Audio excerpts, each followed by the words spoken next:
And that was Kim Kuzma with I Believe. You're listening to Gender Queeries on Co-op Radio, CFRO 100.5 FM, Vancouver's cooperative radio. And with me in the studio tonight is Lisa Salazar. She's a trans chaplain, author, and researcher on the deeply personal spirituality of transgender people. That's how the conference organizers describe her part. The Spirit Pride conference itself is an event to invite LGBTQ or members of the LGBTQ community to explore their spirituality. Traditional institutions of religion have not historically been safe places for the LGBTQ community, and there's been judgment, rejection, harm, and misunderstanding. However, that does not mean that members of the LGBT community have not maintained a sense of their faith or explored and grown in their spiritual lives. Many faith groups and churches have become welcoming, LGBT-affirming places of faith that welcomes and supports the LGBT members. The mission of Spirit Pride is to provide a safe and positive LGBT-affirming space for members of the community to explore issues of faith, spirituality, and sexuality. The conference is hosted at the St. Andrew's Wesley United Church in Vancouver, BC. A community that is passionate, inclusive, progressive, and committed to justice. If you'd like to find more information about the event and the background of the event, please check out www.spiritpride.org. And the conference is happening from Friday, tomorrow, July 24th, 7 to 9 p.m., and then going on all day Saturday and Sunday from 10:30 to 3 p.m. And as I mentioned, Lisa Salazar is with me in the studio tonight. Welcome, Lisa. Thanks for having me. What motivates you personally to be a keynote speaker at Spirit Pride this weekend? Well, actually, what motivates me, it's interesting, I had offered to do a workshop to talk about a research project that I did as part of my degree at Vancouver School of Theology. And it was really born out of my need to approach the work that I hope to do in the future in the trans community as the term chaplain is sort of an old term these days. Chaplains are called spiritual care providers, practitioners. So part of my degree included a stint at Vancouver General Hospital, where as an intern spiritual care provider. And it's Vancouver General Hospital is very interesting because it's a very multi-faith, very multicultural environment where you're likely to speak to as many people from any spiritual or religious background or no religious and spiritual background at all. So it's not uncommon to walk into a room and introduce yourself and have people tell you, oh, don't waste your time on me. I'm not a spiritual person. I'm not a religious person. You better talk to people who are.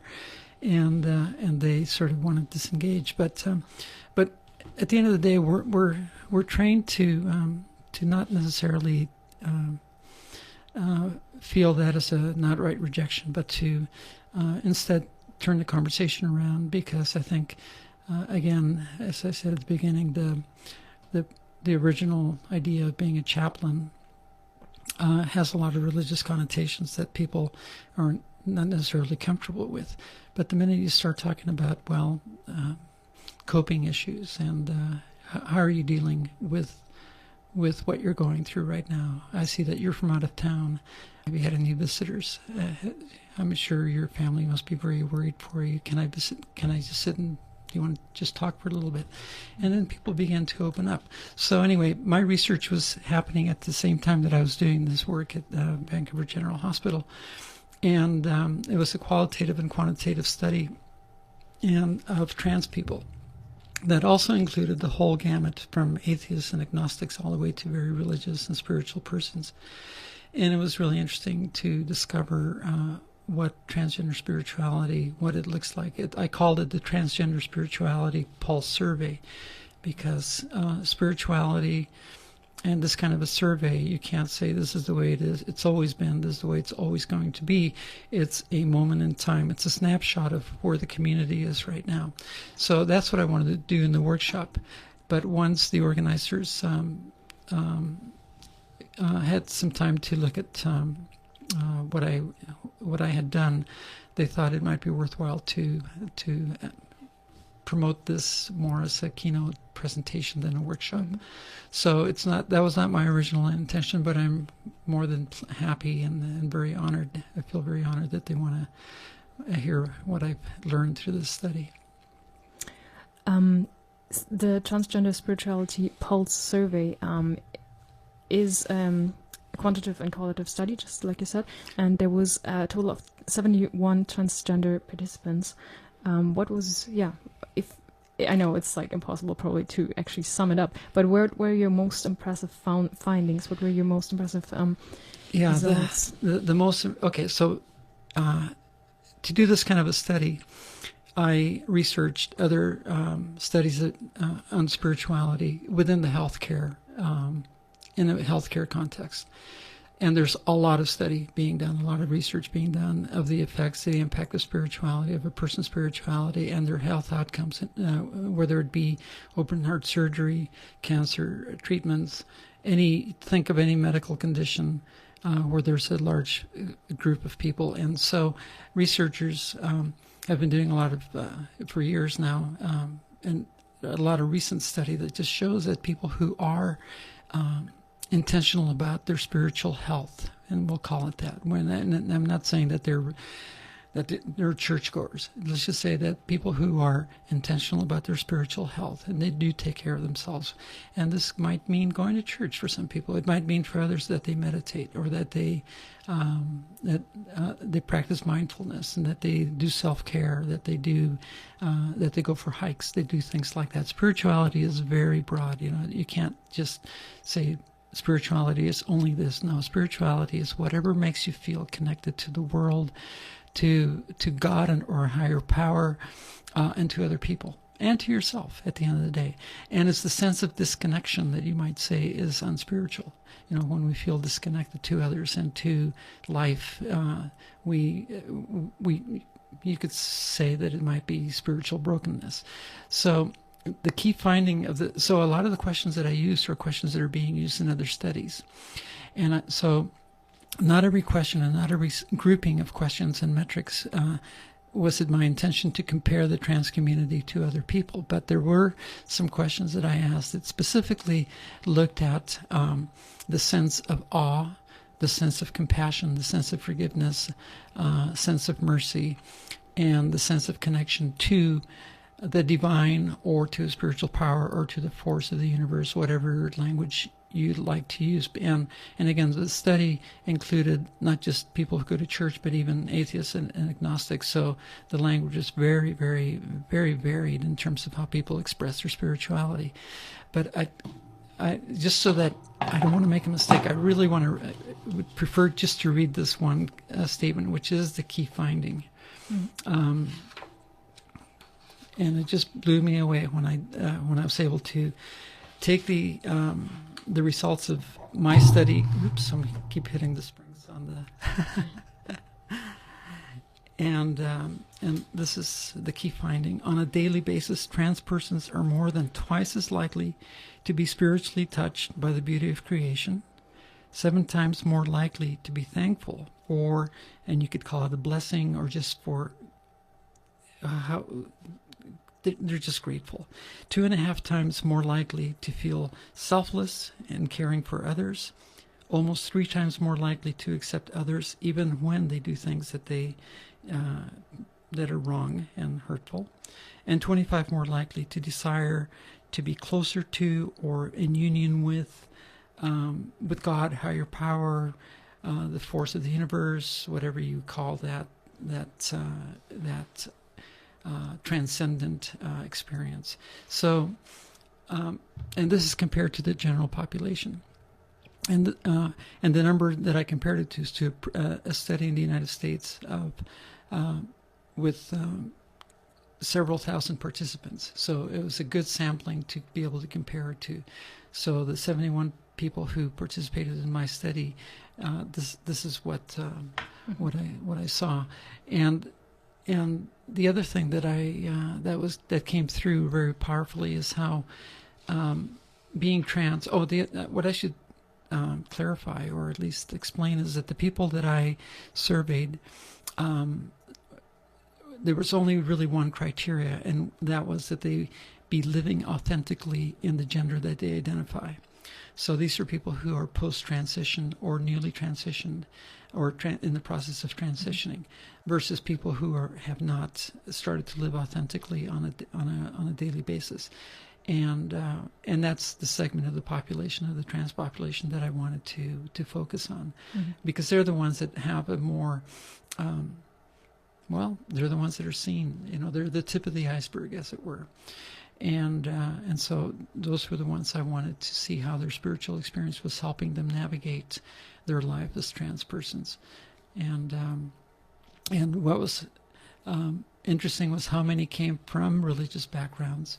Many Catholics, many Protestants, and at the end of the day, they've just learned that in order for them to go forward, they need to shed dogma, they need to shed those structures that have produced guilt and shame, and it's been a transformative process that's been very liberating and free, but at the same time very personal and private, very difficult to talk about with other people and hope to have them understand. And so many other questions that I asked, and in the interview I probed on what are some of the things that people do intentionally to sustain themselves spiritually. And it was interesting that only 1 out of 7 trans persons listed church attendance or church involvement or involvement in the faith community as something that they feel is important for them. So it means that the majority of trans people do not feel that way. So this has implications for anyone who is a pastor in a church or a congregation that is saying, gee, we want to be affirming and welcoming to trans people. What do we do to attract them? And the message to them is, well, it's great that you want to do that, but don't expect your doors to be torn down by trans people wanting to, come in. Chances are that you're not going to get anybody coming in through your door. But the reason you need to be affirming is not because of what happens inside your church walls, but because of your congregation. If your congregation is truly an affirming congregation, and your people are truly walking that talk, as it were, then out in the community, out in the public square, they will be better allies. They will be affirming of the barista, of the policeman, of the lawyer, of whoever it is that might be a trans person that they come across in their daily life. And obviously there's more and more trans people that are visible in the public sphere. And so how do they treat those individuals? But another element that's really important, are these people going to be the ones that stand up and go to the school board meetings and say, hey, wait a minute, I'm a church-going person, and I think this is really important. We need to support this policy to affirm, or for trans students, whatever the issue might be. But we need to hear those voices, and that's why churches need to be welcoming and affirming, not because of what will happen inside their church walls, but what can happen outside in the community once their people are engaged, and if they're truly affirming people. A snowball effect. The snowball effect, exactly. So the study was aimed to make an impact in church congregations, or what would you like to see happening with the study? Well, actually, the study was, for me, it went like this. So the reason I went to Vancouver School of Theology to do a master's degree in public and pastoral leadership, which sounds like like a mouthful, was because I felt like I wanted to be available to trans people to offer spiritual support. And I have attended many conferences where keynote speakers and workshop leaders have said that there's a real dire need for faith-based support for trans people.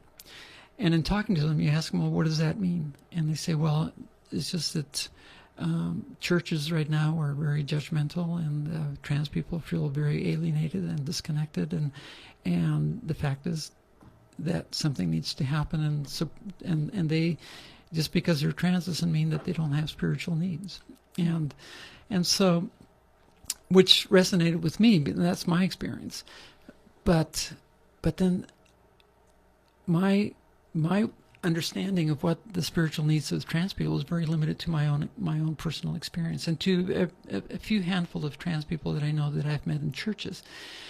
But I've also met a lot of other trans people at conferences that are secular conferences, not church-based conferences, where talking about spiritual things is uncomfortable. And and I think that I had the impression that from reading comments on Tumblr and all kinds of social media, whenever there's a really positive story about a trans life, whether it's Caitlyn Jenner or whoever, and then you see the commentary on CNN and you see the commentary in all these news medias, and it's these transphobic, bigoted people making horrible statements about trans people and claiming to be Christians and claiming to have religious beliefs. So I think that there's this, and so there's a kind of a pushback from the trans community in the trans social medias where damn Christians, damn church people, they're a bunch of hypocrites and all this kind of stuff. And we are just as guilty as trans people to paint all people of faith with the same brush. And the fact is that there are a lot of people of faith who, and according to the study, 50% of the people in my study said that they've been affirmed by people of faith in their life. So that goes contrary to that impression that we have that trans people are anti-church, anti-spiritual, and the fact is that we're just we do a lot of self-censoring. We don't want to be bullied. So in the context of an LGBT meeting and all that kind of stuff, it's not comfortable to talk about spiritual things for fear that we're going to be painted with that brush ourselves. So we hold back. But one of the questions I asked after the interviews were done, I said that some of these questions may have been triggering, and I actually did make the statement. I asked them, were any of the questions that I asked, did it evoke any painful feelings or experiences? How do you feel right now? What experience can you identify feelings and how you're feeling right now? This is after the interview. This is just to kind of debrief the participants. And so many of them said, wow, it's been really great to be able to talk about this stuff because I don't talk about my spirituality with anyone. And it's just been wonderful to be able to, and yeah, it's reminded me of some of the hurtful things that I've been told by people and all that. And so it's been a bit, for some it was bittersweet, for others it was empowering, because they realize, wow, I am a strong spiritual person. I just never talk about this. I don't get to acknowledge it. I don't get to have somebody else affirm me spiritually. And so the interview had done that for the participants, and that was very moving for me. That was that indicated to me that there is a need, that we do need spiritual community, even if it's just reduced down to one or two people. When I asked them to define what the ideal setting might be for spiritual community, many people said intimate, small settings. They don't want to walk into churches, and they don't want to be the objects. They don't want to be the elephant in their room. They don't want to be the panache factor, the token trans person. They don't want to be the educators. They just want to be themselves. And it's very difficult to go into a church, even an affirming church, and just be able to relax and feel at home without having the sense that all eyes are on you and that you're kind of a special entity in that congregation. And I think for that reason, many trans people just kind of shy away from that kind of engagement. That's not to say that there aren't trans people in churches, because there are. But these are clusters that happen mostly in large cosmopolitan areas. Mm-hmm. In small rural communities, it's not likely to happen. We can have a little musical interlude. Okay. This one is Mammoose with Chico Gospel. I believe life was over for me. There was a time I believed my life was over. feel strong today, thanks to your help. I'll find my way, and I too will lend you a hand when you need one. Sometimes I get so down, I feel like this is the end, like there's no way in hell I can get over this mountain. The sun has come out beyond the shadow of my doubts. I am walking on this earth stronger than ever. There was a time I believed there'd be no love for me. There was a time I believed I'd get no loving. I feel love today, thanks to your help. I'll find my way, and I too will lend you a hand when you need one. Sometimes I get so down, I feel like this is the end, like there's no way in hell I can get over this mountain. The sun has come out beyond the shadow of my doubts. I am walking on this earth stronger than ever. There was a time I believed there'd be no money for me. There was a time I believed there'd be no money. I feel rich today, thanks to your help. I'll find my way, and I too will lend you a hand when you need one. Sometimes I get so down, I feel like this is the end, like there's no way in hell I can get over this mountain. The sun has come out beyond the shadow of my doubts. I am walking on this earth stronger than ever. There was a time I believed there'd be no peace for me. There was a time I believed there'd be no peace. I feel peace today, thanks to your help. I'll find my way, and I too will lend you a hand when you need one.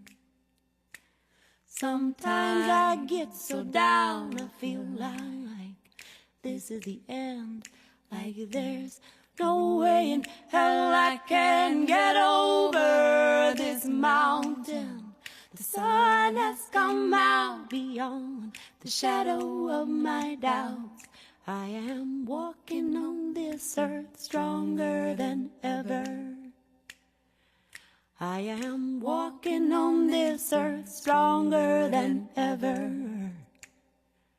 I am walking on this earth stronger than ever. And that was my muse with Chico Gospel. Beautiful. A duo from Chico, California. And you're listening to Gender Queeries on Co-op Radio CFRO 100.5 FM. This is Vancouver's cooperative radio. With me in the studio tonight is Lisa Salazar. And we're talking about, broadly speaking, about the Spirit Pride conference that is happening this weekend, Friday to Sunday. LGBT spirituality conference happening in St. Andrews Wesley Church. St. Andrews, yes. St. Andrews, exactly. That is downtown at Burrard, on Burrard Street. On the corner of Nelson. Across the street from the Wall Center, from the big one. Okay. Yeah. First Baptist Church is in one corner, and they're on the other corner across the street from the Wall Center. Mm-hmm. Yeah. Beautiful church. It has very beautiful windows. That's as much as I know so far, but I'll hopefully be down for the conference and discover some more.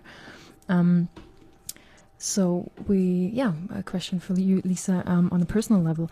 Are you part of a church congregation in Vancouver, or? I attend a handful of different churches. I'm not a member in any of them, and although although there's always kind of an open door, as it were. A couple of them would really like me to be an official member so that, I can be part of the leadership. But I just don't feel that that's, I haven't felt comfortable at taking on that kind of a responsibility or a role.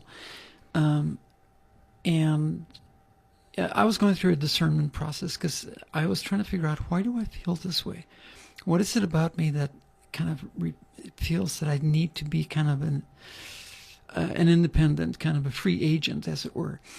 And I think the study helped me relax quite a bit, because I saw in the trans-spirituality that this need for a very personal, intimate sense of spiritual support does not mean attending church and attending a faith community with a program and all that. It's one-on-one conversations. It's going for a walk. It's getting together for coffee. And that, I'm really into that kind of stuff, So personally, it just helped me relax.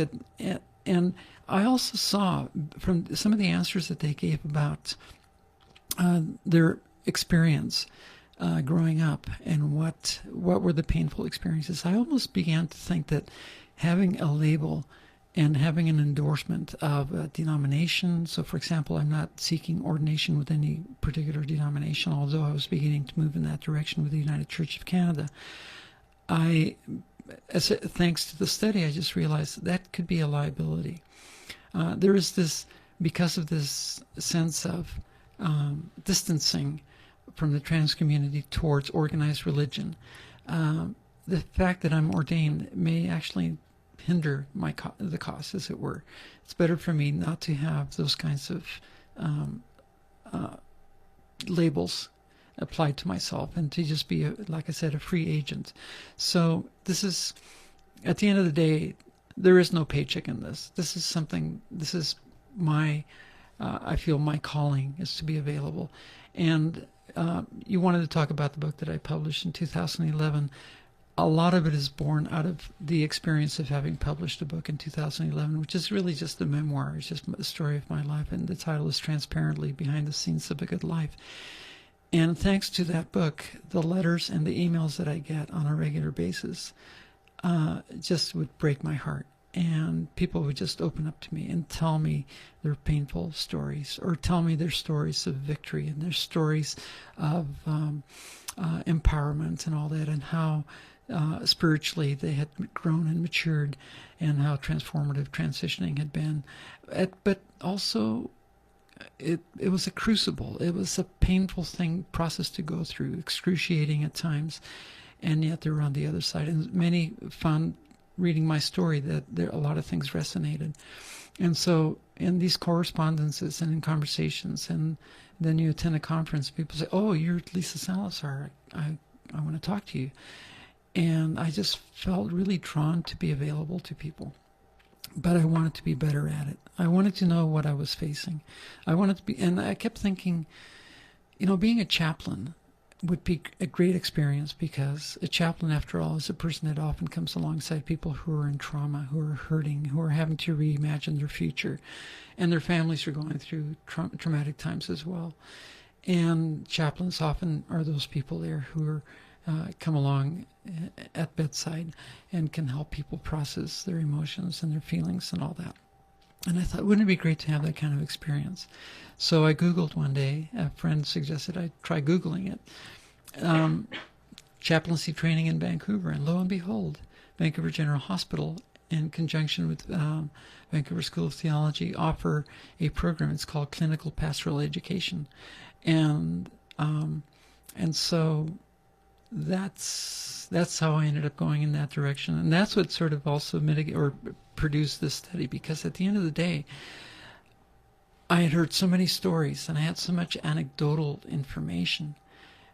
But again, what does transgender spirituality look like? I needed facts. So I wanted to know, how do trans people cope with loss? How do they cope with guilt? How do they cope with rejection? How do they cope with all these kinds of things? And it's amazing to see how people there's one quote. I brought the study just because there's I have not memorized some of these, and these are not my words, but these are so compelling. This is a researcher to another study who said transgender identified persons experience social stigma across their lifespan, which may result in the development of a mastery of crisis competence, culminating in the ability to better negotiate the stressors, the losses, and the changes inherent in aging and as trans persons. And I thought, that's it. That's what it is. We have grown up in many of us have had these confusing feelings that we didn't have a language for. It was like a pressure cooker. And then once we begin to do the research, once we begin to hear other stories, and we say, wow, I'm not the only one. There's other people like me. And then it becomes a frightening reality. Oh my God. This is me, but I'm terrified. And so all those experiences, crisis management, I mean, that's what it is. We learn to cope from a very early age. And some of us cope by repressing and suppressing, as studies have discovered. But it's just the process that we go through. It transforms us, and to me, it makes sense that it could result in in a deeper spirituality. Mm-hmm. Yeah. And so it's amazing to hear other people's stories. It's moving, it's humbling, but very affirming at the same time. So I went through a process of just relaxing as I saw, wow, it's okay not to be a church member. It's okay not to feel that I have to be part of a congregation. I'd much rather be a free agent, as it were, to be able to talk to anyone, atheist, agnostic, Buddhist, Muslim. It doesn't matter, to Spirit, First Nations. Mm-hmm. It's just having the language and the skills and the competencies to be able to help people process their angst and their distress. And that's, at the end of the day, that's what I want to be able to do. Mm-hmm. It sounds like you're creating a lot of open doors. Hopefully, yeah. Lisa, thank you so much. I feel like there's so much more to talk about. Unfortunately, we're limited in time. Yeah. But just maybe give us a little explanation when people can see your presentation at the conference. From what I understand, I'm doing the morning keynote presentation, which is before lunch. I think it's at 10:30, mm-hmm. And it's at St. Andrews on the corner of Nelson and Burrard. And basically, I'll just be sharing some of the highlights of the study and how they intersect with my own life, and basically some of the things that I've shared with you here tonight. It'll be, be able to say a few more things, but that's the gist of it, basically. Awesome. So the registration for the conference is also still open. Please go to www.spiritpride.org, and the registration contact itself is info@spiritpride.org. And the conference is going on from Friday, tomorrow, 7 to 9 p.m., Saturday all day, 9 a.m. to 9 p.m., and Sunday from 10:30 to 3 p.m. And then there's also free events surrounding the conference where people are getting together and you can discuss and maybe also meet Lisa. Okay, thank you so much for being down here in John Queeries. Yeah, thank you so much. And we have a last song that is your suggestion. Yeah, Namely Brennett. And are you going to do this one, Born to Rise? Yeah. Yeah. Namely Brennett is a transgender singer-songwriter from the United States. Amazing talent. I highly recommend her music. Namely Brennett.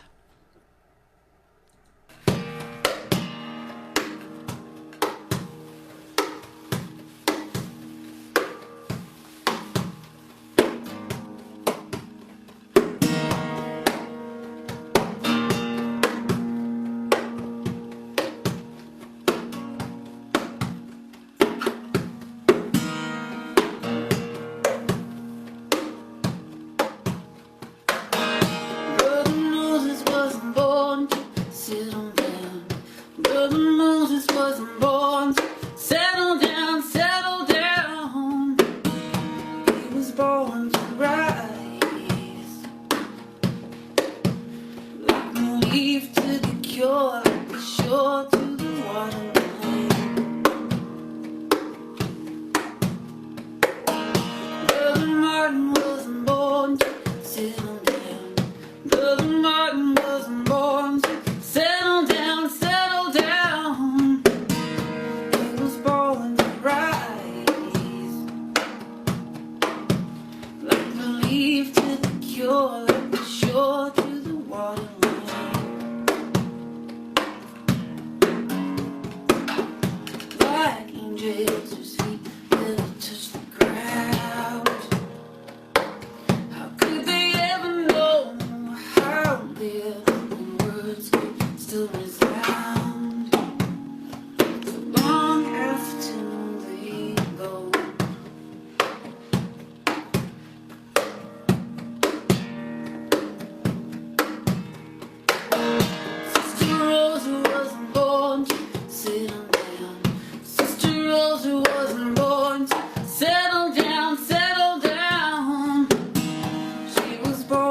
cure, like the shore to the water line.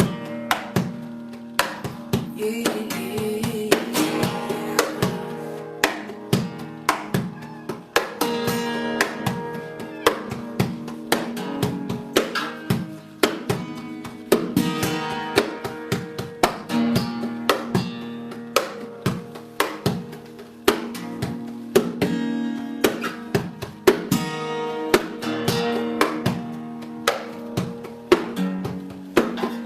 Like angels whose feet never touch the ground.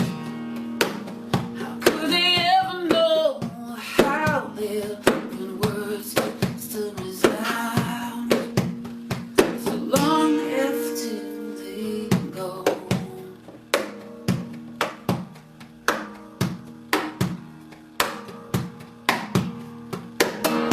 Which among us was born to settle down? Which among us was born to settle down, settle down? We were born to rise, like a leaf to the cure, like the shore to the water line. Like a leaf to the cure, like the shore to the